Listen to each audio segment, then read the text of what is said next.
নমস্কাৰ সকলোকে মোৰ আন এটা মিনি ভিডিঅ'লৈ স্বাগতম জনাইছোঁ। আজি ৰাতিপুৱা খাব লৈছোঁ পিঠাগুড়ি তেনেকৈ খোৱাই নহয়, কালি পিছে খুন্দি কৰি ভাজি কৰি থৈছিলোঁ যে, আৰু লগত মই লৈ লৈছোঁ কৰ্ণফ্লেক্স আৰু মিঠৈ, গাখীৰ দি দিছোঁ বাৰু। আপোনালোকে চাগে ভাবিছে এইজনী কি অদ্ভুত কেনেকৈ খাইছে চোৱা। তাৰপিছত এয়া দেখিলোঁ মায়ে ঘৰৰ পৰা মানে পিছফালৰ পৰা এয়া ভেদাইলতা আনি থৈছে। মই বোলো ভেদাইলতা পাতখিনি চাফা চিকুণ কৰি লওঁ আৰু ভাবিলোঁ লগতে নৰসিংহ দিলেও ভাল হ'ব বুলি গ'লোঁ পিছফালে। গৈ পিছে গছজোপা দেখিছোঁ দেখোন পাতবিলাক অকণ ফুটা ফুটা হৈ গৈছে, সেইকাৰণে মই নানিলোঁ। বুট তিয়াই থোৱা আছিলে, সেই বুট দি দিলোঁ ভেদাইলতাৰ লগত, অকণমান নহৰু দি দিলোঁ কেইফুটামান, দি পেলাই ধুনীয়াকৈ মই মিক্সিত পেষ্টটো কৰি ল'লোঁ।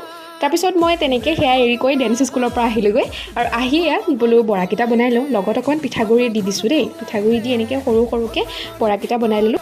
এইফালে এয়া মধুৰিআমো খাই আছোঁ দেই, ঘৰৰে হয়। তাৰপিছতে এয়া কালি পনীৰ আছিলে আৰু বৰা ল'লোঁ লগত, আৰু এয়া নেমু অকল লৈছোঁ, আৰু এয়া দালি আছে। তেনেকৈ ভাতকেইটা খাই ল'লোঁ আজি দুপৰীয়া। তেন্তে আজিতো ভিডিঅ'টো ইয়াতে সামৰিছোঁ দেই।